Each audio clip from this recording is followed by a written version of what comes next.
All right, welcome to the tape group today, to the Tree of Life tape group, and it's a total pleasure to meet again in this very specific tape group, in fact, because there's so much Bible that comes to the service.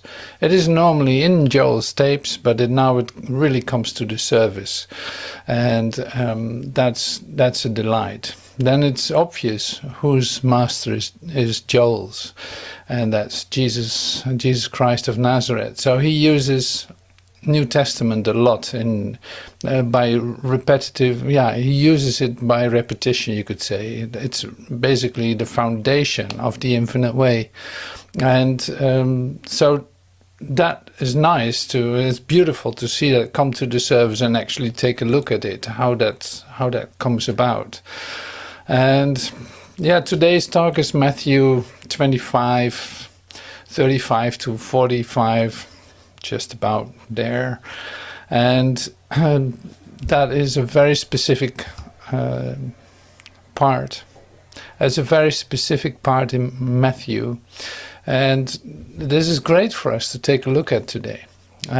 So there are a couple of lines in that specific part that are so familiar, but you might never have heard it like you will today, because there's a real beautiful lesson embedded in it, and yeah, so that's one part.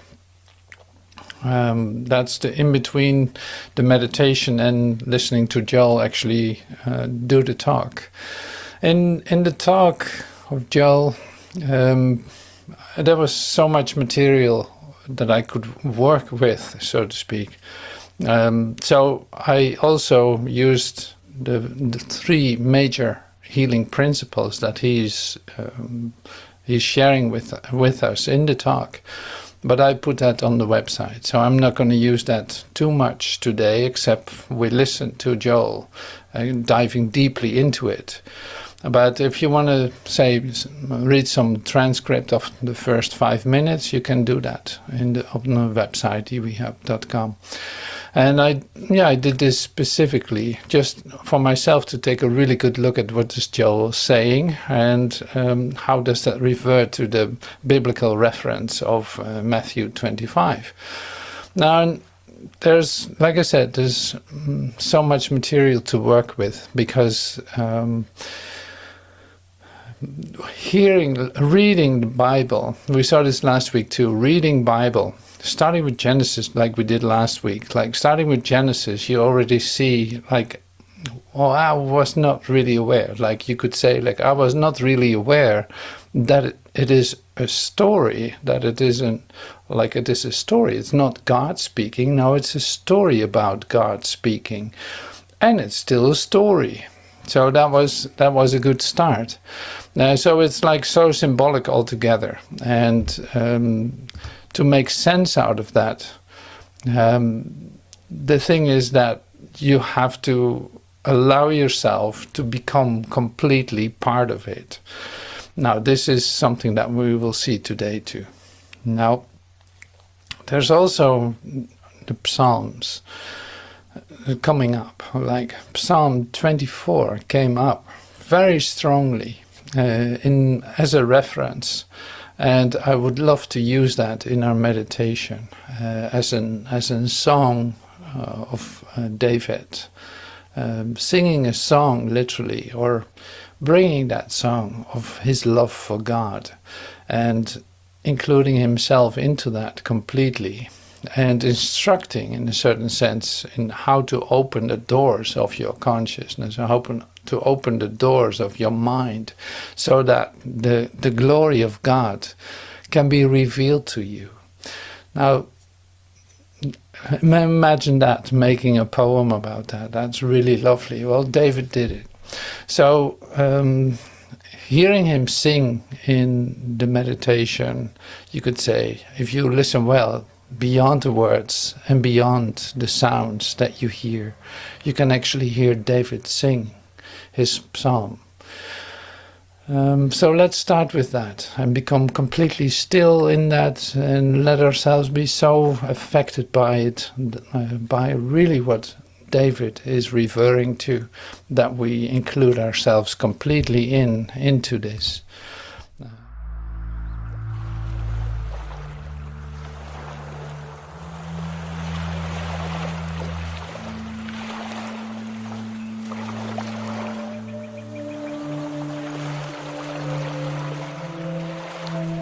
The King of Glory, a Psalm of David. The earth is the Lord's and the fullness thereof, the world and those who dwell therein, for he has founded it upon the seas and established it upon the rivers. Who shall ascend the hill of the Lord, and who shall stand in his holy place? He who has clean hands and a pure heart, who does not lift up his soul to what is false and does not swear deceitfully. He will receive blessing from the Lord and righteousness from the God of his salvation. Such is the generation of those who seek him, who seek the face of the God of Jacob. Selah. Lift up your heads, O gates, and be lifted up, O ancient doors, that the King of Glory may come in. Who is the King of Glory? The Lord strong and mighty, the Lord mighty in battle. Lift up your heads, O gates, and lift them up, O ancient doors, that the King of Glory may come in. Who is this King of Glory? The Lord of hosts. He is the King of Glory. Selah.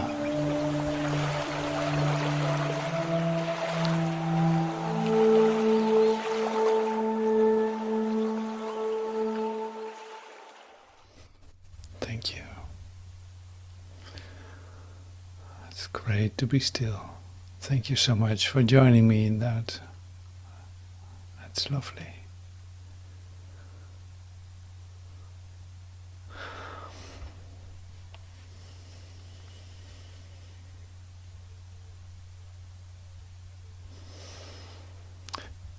So one of the major healing principles that Joel is sharing with us today is meditation.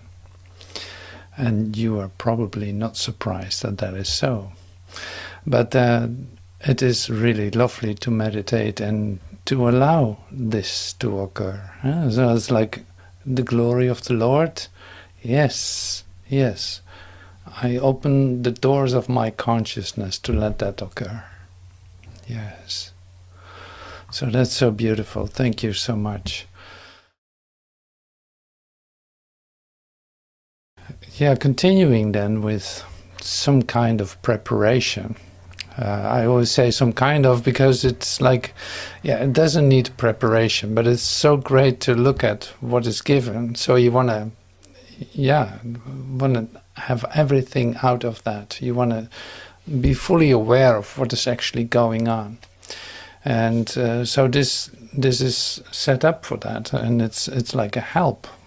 Now, if we read Matthew 25:40, you know the expression very well.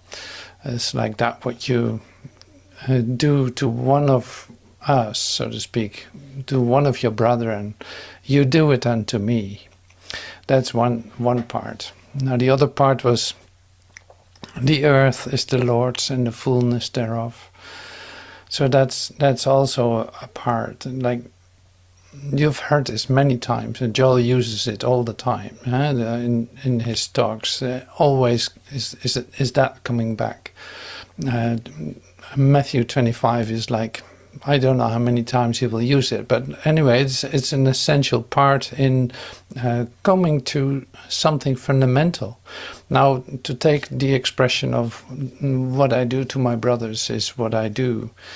It's like what I do to my brothers is in fact what I do to Jesus too, because he's saying that. Now, this is the way that it has been taught in churches. And it's like, okay, you have to be lovely to your brother. You have to be nice to your brother. Nice or lovely or understanding or empathic or be good to your brother, something like this. Not specifically clear what that actually means, but probably has something to do with sacrificing what you actually want to do, but you cannot do it because of your brother, something like this. Now, this is not how Joel is teaching it, and not how I teach this either, of course. It's like the part, there's a missing element in this. But first, before I share that, there's a certain experience connected to these words. One of them can be guilt, like, will I ever do enough for my brother? The guilt of, I have to be good to my brother. And I don't know exactly how to do that, but I try to make the best of it. So, and that already in itself is like, whether that's completely conscious or not, it has to do with feeling guilty about not giving enough to your brother. And then the other part is that you don't want to hurt Jesus. Like, he went through the whole thing, and now, no, that's not really acceptable at all. It's like, that's just looking at the expression itself. It's like, no, that's what you don't want to do. You want to be lovely to Jesus because he wants the best for you too. And so now, how do you deal with this? How have you heard this? How are you hearing this when this comes to you? What you have done to the least of your brother, you have done it unto me.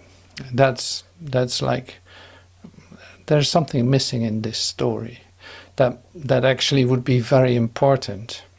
And this is the fact that it is not here in this is like a fundamental misperception, you could say, of a human being. What does a human being do? Well, a human being is in fact always thinking it is not part of something. It is not part of it. No, it looks at things, it considers things, and it has idea about things, but actually including itself into the whole story is different. Now you see this on the path too, on the spiritual path. Like, that's great to hear Joel tapes. It's wonderful. Like, okay, that's great. Do you hear what he is actually saying? And are you accepting that for yourself? And are you actually coming to a healing consciousness by doing that? Are you actually coming into opening the doors of your consciousness and experiencing the glory of God in all its fullness? Are you aware that you can always return to the Father's house? Or do you still think you need to be a prodigal son somewhere lost in time and space, thinking that you have to do something here? Like, this is in fact what comes up here in the talk that we're going to listen to. So the self-inclusion in this story has everything to do with how are you seeing yourself. The least I do to my brother, I'm doing to myself. And to Jesus too, of course, but also to yourself. Now, here's another aspect of it. So it's like, now I can behave like a perfect monk or a perfect nun and be very lovely to everyone, and doing that thing really well, like we've done for lifetimes. But then it is like, let me see if I can get back to it. Oh yeah. So it's like, then it looks like in my behavior I'm doing it just right. I'm not going into the world. I'm doing my prayers on the right hour. I'm separating myself off from this world. So I've basically done everything that seems to be necessary for my keeping myself sinless. And all this. Now here, something is missing too. because nobody's asking you to do that. Nobody's asking you to hold back or to exclude yourself from a society, or not doing the things that you actually want to do. No, nobody's asking you to do that. That's not what this is about. And that's an interesting part, since we would love to have some rules about this. Like, well, if it was this and this and this, I could do that. I could follow up on that. But here it's like, what is going to actually introduce me to how to do this? It's like, what is the fundamental healing principle here? What could help me out of this construct that I'm finding myself in? And then Joel says it too in this tape, and that's really lovely. You hear it right at the beginning. It's like, a human being is not in connection with God. A human being does not know about the grace of God. A human being, like, doesn't experience God. He's separate and apart because he wants to be that. In fact, he doesn't know any better up to a certain point in his consciousness. Like, he doesn't know any better. Now, how does this relate to what we're hearing here? It's like, the great thing is that, in fact, you dive so deeply into what is it that I'm actually doing, and you come to the point where you see that you are excluding yourself from everything, even in your spiritual path. Like, I can give you an instruction and you would try to implement it into your ideas, trying to understand it and make your understanding do something. And that's not what is asked at all. That's not what meditation is. So it's like we have to discover something new here, and that is given. That is given, in fact, in seeing that, like, if you open the doors of your consciousness, the glory of God can shine upon your consciousness, and that will make you see what is actually going on. You cannot figure it out. You cannot make up new rules that actually start to work within your dream, within your limited perspective. That's not going to help. And the way that you perceive everything, the way that you judge your brother, perceive your brother, is like, that is so embedded in how you see yourself that you, in fact, you haven't included your brother completely in. Now, this is a part that comes back all the time to, and you know this very well from your own experience. It's like, in the relationship with your brother, it doesn't matter who it is, it's like, everything that you don't give to your brother, it comes back to you as a limitation.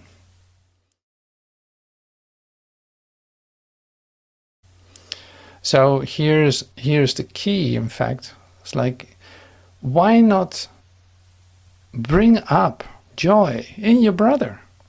Why not bring up joy in your brother? When you can give that to your brother, what happens? You receive it for yourself. So this is so fundamental.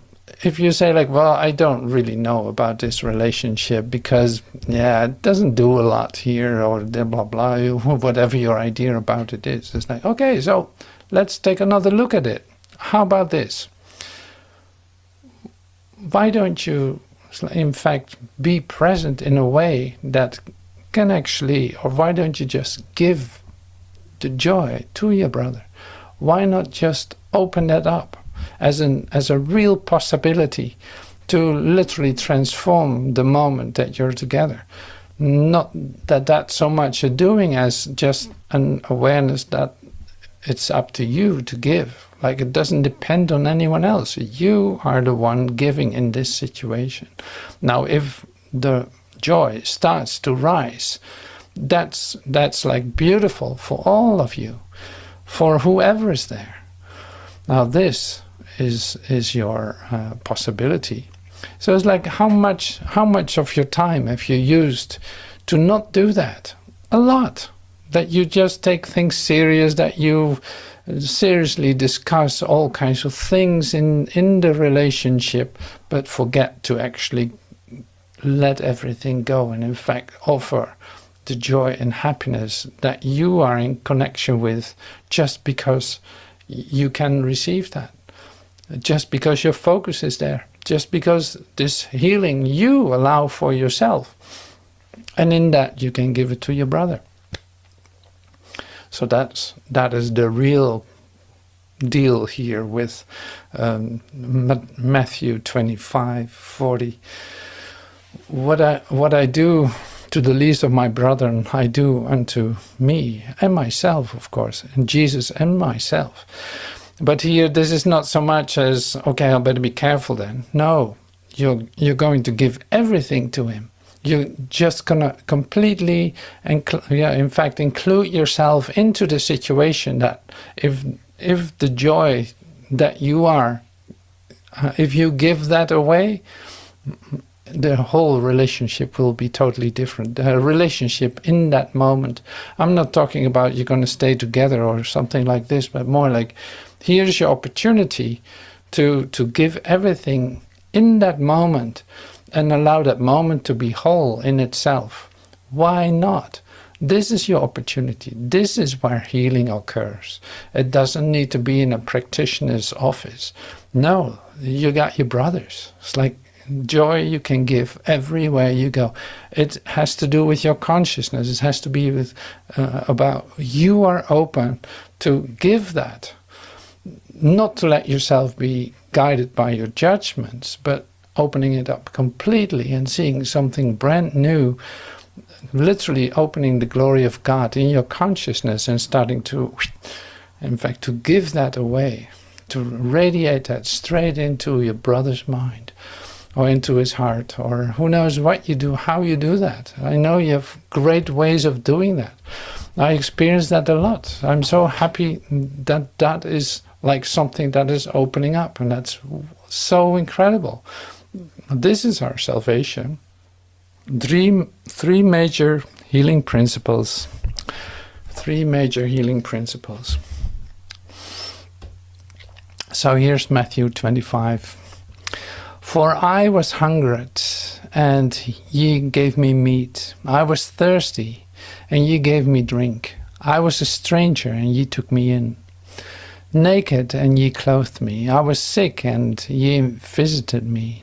I was in prison, and ye came unto me. So this is Matthew 25:35.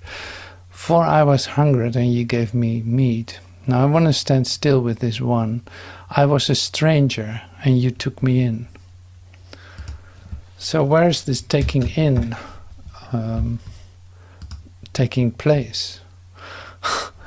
Like, is it about getting strangers into your house?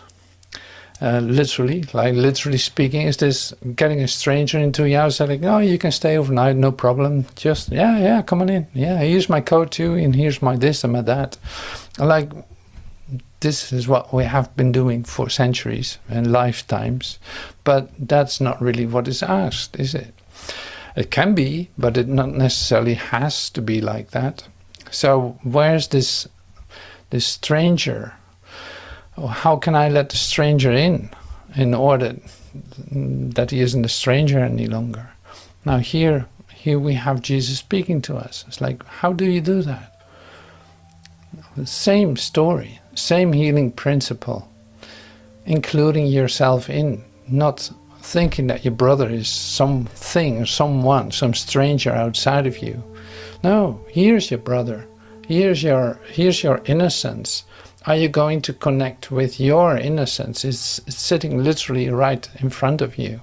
Are you including yourself into that relationship? Are you willing to be open to receive the glory of God and actually recognize that you share the same Father and that you're home in heaven together?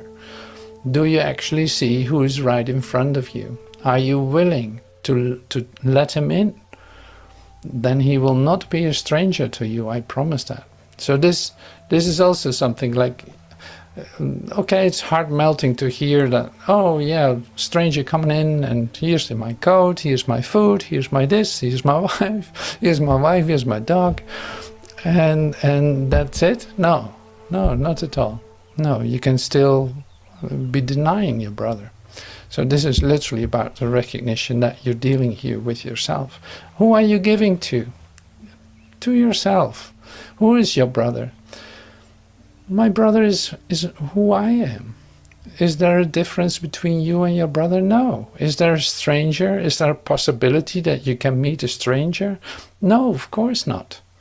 That would literally be impossible if there's only one Son of God.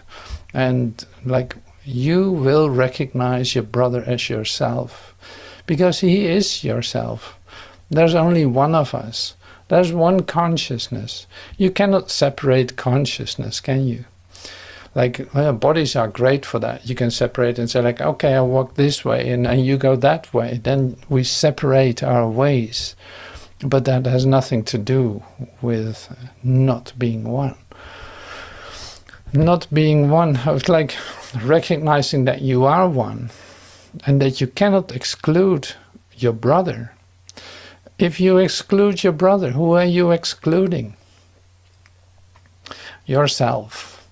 Now this is what is happening when you do that, and you receive the consequences of that. You feel like guilty, or you feel lonely, or you feel this, or you feel that, and you can share as much in the world as you want, but you're not going to make it real to me that there is a different thing than the one consciousness. So there's one life that we share with God, like there's literally one consciousness. In that, everything, everyone is included. That is opening the doors of your consciousness. That is, well, the least that I do to my brother and I do unto myself becomes like turning it upside down 180 degrees is like the greatest gift ever. Recognizing that my brother is one with me, I take that stranger in and recognize him as myself. There's literally no stranger at all. Now this is Matthew 25. So there's like 3 or 4 deep lessons that you can practice and that you can actually see working in your life on a day-by-day, moment-by-moment basis. Who am I meeting? Myself. So great. So, yeah, we'll practice with that, of course. It's great stuff. It's wonderful. So, yeah, I love this. So, nothing but more is going to be revealed by us listening to Joel. So let's start doing that and hear what Joel has to say. I start at the beginning. It's a morning session in Maui, I think it is, in 1960. Yeah, 1960. So let's join our brother. Good morning. Bear with me for just a few minutes of repetition, because nothing is more important than this particular point. Actually, there are only 3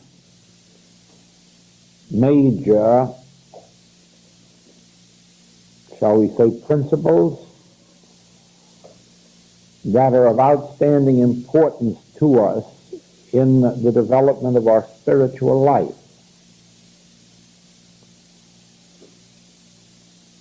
The one above all others is meditation, because without meditation, the rest of it is just a mental exercise. It's just another teaching. It's just another set of books in the mind. And spiritual progress, spiritual unfoldment does not come that way. It is the meditation that makes the message live. And the reason is this: as we see ourselves humanly, we are a branch of a tree. but we are a branch of a tree that is cut off from our source. The human being is not one with God. The human being, if he were one with God, would flourish, would bear fruit richly, would be at peace, would never entertain a thought or motive of injury to another, or harm or destruction. In other words, an individual, one with God, is not living his own life, but is merely the transparency through which God is living God's life. An individual, one with God, does not have a life of his own or a mind of his own, or even a body of his own, because even your body is a temple of God. God is the real animating life and spirit of the body when we are one with God. But the fact of human life, as it is lived in the world, proves Paul's statement that as creatures, as humans, you are not under the law of God, neither indeed can be. You are not living by God's grace. You are merely living the life that in 80 years and 10 or less or a little more withers and dies. Therefore, and this was the original and the basic premise of the infinite way, that brought about the introduction of the infinite way into human consciousness, that anyone can be God-governed, anyone can live by grace, anyone can be the prodigal that returns to the Father's house and again receives the jeweled ring and the royal robe. Anyone can bear fruit richly, but only by a return to the Father's house, only by abiding in the Word and letting the Word abide in thee. Now, the next question that comes up is, grant that this may be true, how does one make this contact with their source? How does the prodigal return to the Father's house? How does the branch of a tree that is cut off once more become united with the vine? And here is the point that will be easier for everyone that had no metaphysical background, and a little bit more difficult for those who have had a metaphysical background.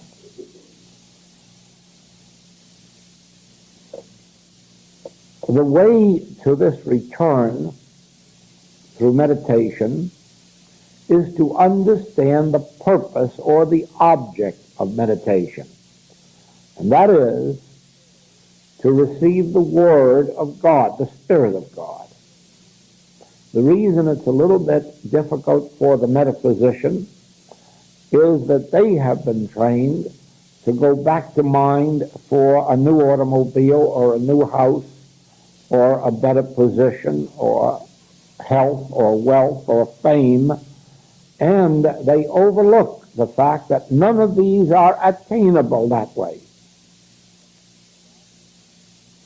God does not have health to give. God does not have wealth to give. God does not have happiness to give. God is infinite spirit and has nothing but spirit to give, which we call the Word. That is all that God has. And therefore, to go into meditation for something or for somebody is to give yourself an immediate guarantee of failure. The only way to go into meditation is to realize that meditation is a connecting link between your outer self and your inner self, which is God. Your outer self, when it's connected, is the Son of God. When it's not connected, it's the Son of Man. But when you are connected with your source, you are the Son of God. Your outer, separate life, Joel life, Mary life, Bill life. But your inner life is God. And therefore, meditation is the connecting link between your outer life and your inner life. It is as if we were talking about a little stream that somewhere has a connecting link with a big river. If you break that link, the stream has to die out, because it has no access to its source. But if you can reunite the stream with the river, then again the stream flourishes. But you'll notice that the stream never had a life of its own or water of its own. Its life, its water, was the source, the river. So with us, once you are united with your source, you'll discover that your life is not your life. It is really the life of the life stream, the life of the source of life, which is now flowing as your life. And then you will see why it is not necessary to take thought what you shall eat or what you shall drink or wherewithal you shall be clothed, because you are being fed by the stream, by the river, by the ocean, or by the waters flowing from the clouds above. In other words, there is a source greater than yourself that is now flowing as your life. Therefore, the point of this repetition this morning is this. Be sure when you sit down to meditate that you're not thinking in terms of some effect which you hope to achieve, because thereby you will cut yourself off from your demonstration. Be sure that when you sit down to meditate, you want only the Word of God. You want only the feeling of God's presence. You want only the reestablishment of yourself with your inner source or inner communion, and nothing beyond that. When, through your meditation, you feel the deep breath, or the click, or the assurance of the presence, your demonstration is complete. You don't have to now say, oh, make my heart beat regularly, or see that I get better employment, or that I'm happier. Your demonstration is complete the moment you have this inner feel or awareness or assurance of the presence, because the Word becomes flesh. The Word, the Spirit within you that you have felt, becomes tangible out here as demonstration. But it is important to remember that at this moment, when you perhaps feel that you know what it is that would complete your demonstration, when you perhaps believe that you know what things you have need of, you're making your greatest mistake, because you're basing that only on your previous existence. And all you're thinking in terms of is continuing your past existence in the same channel, in the same monotonous, dull way, only with a little bit more of health or a little bit more of money or so forth. Whereas, when the Word comes, that Spirit of God, it fulfills itself at its own level of demonstration, and that may carry us off into a new country, a new state of consciousness, a new business, a new art or profession, a new activity, because we have no way humanly of knowing the will of God any more than we know the way of God. We do not know the way of God. We do not know the will of God. But if we yield ourselves, if we surrender ourselves, and realize, I seek only God's grace. Thy grace is my sufficiency in all things. I'm taking no thought what form that grace should assume. I'm taking no thought as to how the will of God should work in me or how the way of God should work in me. I am content to relax in the assurance that God is omniscience, the all-knowing mind, that God is divine love, the infinite all love. And I can trust myself more to the infinite intelligence that governs this universe than I can to my own judgment as to what I think I need or what I think I would like to do or how I think I would like to live. Certainly I can trust myself more to the loving care of divine love than I can to my own finite sense of love, which certainly is not even a grain of sand in comparison to the nature of that love which is God. Therefore, your major point in this work, even before the letter of truth, is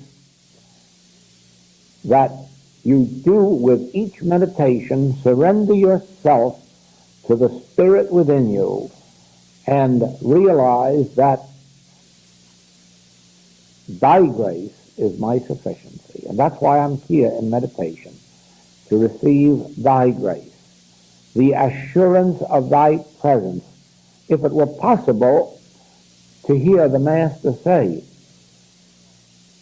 before Abraham was, I am with you, and I will be with you unto the end of the world. I will never leave you nor forsake you.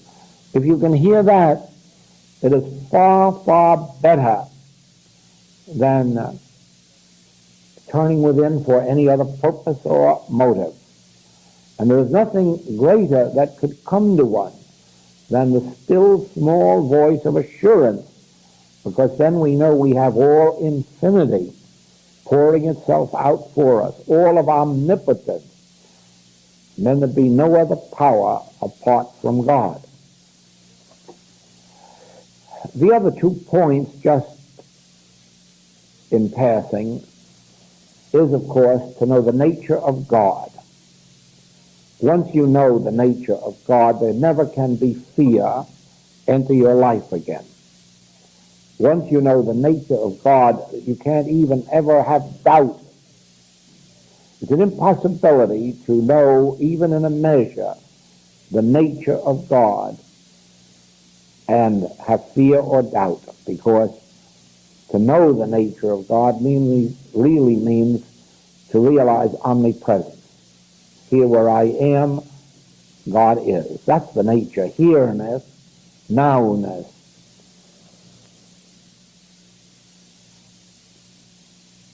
Omnipotence, omniscience, omnipresence. This is the nature of God. And knowing that, we relax in it, for we have nothing more to do than let there be light. Let there be light in our life. Let there be life in our life. Let there be health. Let there be strength. Let there be abundance. But just let. Don't try to make it so, because if you understand the nature of God, you will know that it's God's nature to see to it that the sun comes up and goes down, that the rain comes and goes, that the stars come and go, that the earth be filled with whatever is necessary for each succeeding generation to use. I have called your attention to the little item in the Encyclopedia Britannica of some years ago, an old edition that speaks about these new substances, plutonium and all the rest of these things that abound in the North American continent, but they are valueless. Valueless, about $1 million an inch. But they didn't know it then because there was no need of it then, and it had no value then. But this age comes along with its nuclear fission and see the value of it, and then discover that it was already there before we needed it. So you'll find, when you know the nature of God, that there isn't anything you could need today, 10 years from now, or 1,000 years from now, that isn't already established in your consciousness. It is already there. And some of it you may think is pretty valueless. And that's only because you may not have an immediate need of it. But be patient and you'll find that everything in your consciousness has infinite value. And it will come to light as you need it. The third point, of course, is the nature of error. You cannot develop spiritually as long as you believe that God is some kind of a great power that is going to overcome evil powers or negative powers or erroneous powers. Until you come there to understand that the nature of evil is not entity or identity, that the nature of evil is the universal human belief in two powers. And it doesn't exist externally. It exists only as a mental concept. Therefore, evil cannot be changed in the external.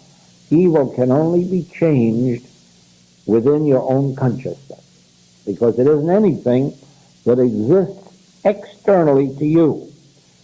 All the evil in this world exists only in the universal mind, and then we, through our ignorance, make ourselves an instrument or channel for its outlet.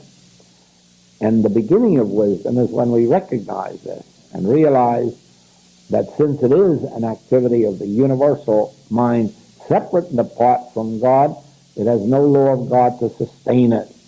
And that begins the end of these erroneous conditions in our experience. Now, through meditation, you discover the answer to a mystery. It's really a miracle as well as a mystery. But it's no longer a mystery, although it contains all of the miracles to the end of your days, if there are any ends. When you attain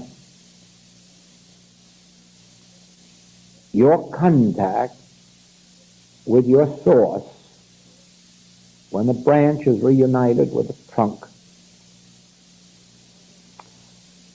you discover the answer to this mystery. You and I are not separate from each other. The same life that flows in one of us is flowing in all, because there is only one life stream. There is only one source of life. There is only one creative source of life.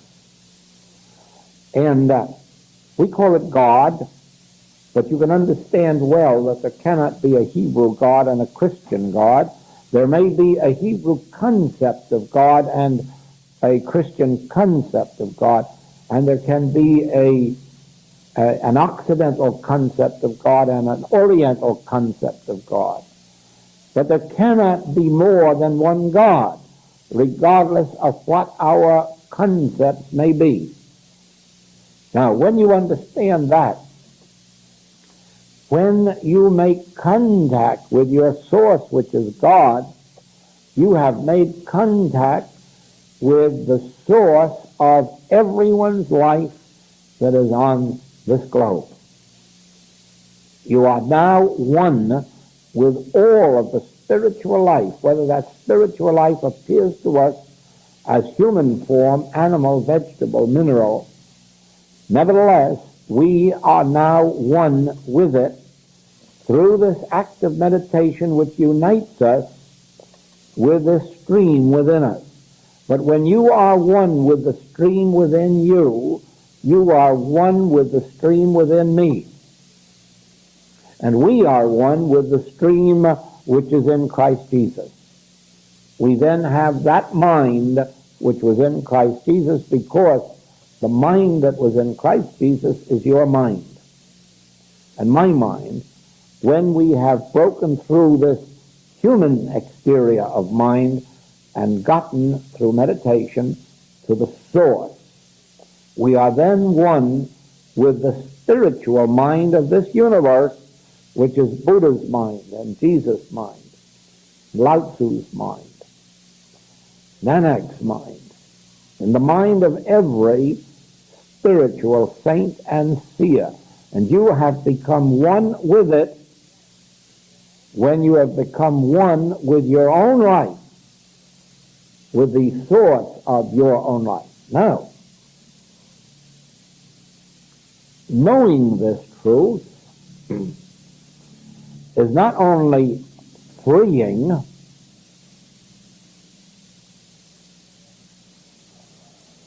because we no longer feel that we're cut off and alone, nor are we dependent only on ourselves. Now remember, we have united with the whole ocean. And that ocean, which may be feeding a river here and a river there and a river the other place, unites us with the ocean and with all the other rivers. The reason that this is freeing is this: we are no longer limited to our own wisdom, our own strength, our own longevity. We are no longer limited to our own education or social status or economic status. Now remember, we have access to infinity, infinite wisdom, infinite love, infinite life, infinite source of all good. No longer are we limited to our immediate surroundings. We're not limited to an island. We're not limited to a continent. We're not even limited now to a whole globe. As you can see, they are certainly proving that pretty soon we won't even be limited to this entire globe. In other words, there is no limitation except that which man places upon himself by believing that what he sees as the mirror in the mirror is all there is to him. And it isn't. That is only the little finger sticking out from the whole great big hand of which we are part and with which we are one. So that it is very freeing, because we can immediately begin to realize, now that I have made actual contact with this source, this stream, now I'm not limited to myself. Now I have infinity working in me. I have omnipotence working in me. I have immortality working in me. I have divine grace working in me.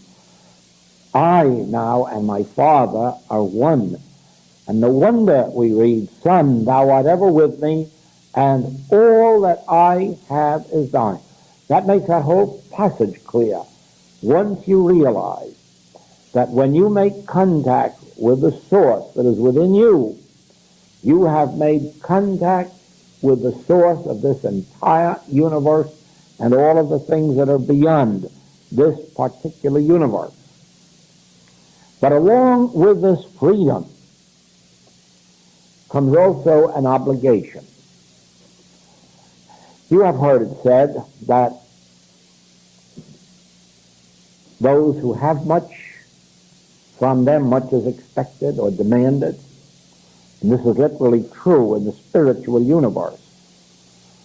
Those who have much of spiritual wisdom, of them much is demanded and expected.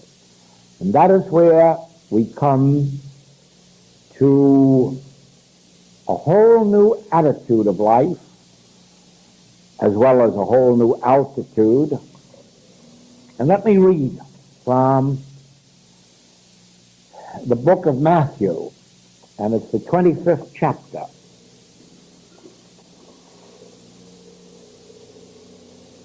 Then shall the king say unto them on his right hand, Come, ye blessed of my Father, inherit the kingdom prepared for you from the foundation of the world.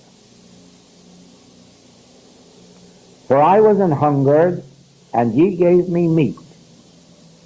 I was thirsty, and ye gave me drink. I was a stranger, and ye took me in. Naked, and ye clothed me. I was sick, and ye visited me. I was in prison, and ye came unto me. Then shall the righteous answer him, saying, Lord, when saw we thee an hungered and fed thee, or thirsty and gave thee drink? When saw we thee a stranger and took thee in, or naked and clothed thee? Or when saw we thee sick, or in prison and came unto thee? And the king shall answer unto them, Verily I say unto you, inasmuch as ye have done it unto one of the least of these my brethren, ye have done it unto me. Then shall he say also unto them on the left hand, Depart from me, ye cursed, into everlasting fire, prepared for the devil and his angels. For I was an hungered, and ye gave me no meat. I was thirsty, and ye gave me no drink. I was a stranger, and ye took me not in. Naked, and ye clothed me not. Sick, and in prison, and ye visited me not. Then shall they also answer him, saying, Lord, when saw we thee an hungered, or athirst, or a stranger, or naked, or sick, or in prison, and did not minister unto thee? Then shall he answer them, saying, Verily I say unto you, inasmuch as ye did it not to one of the least of these, ye did it not to me.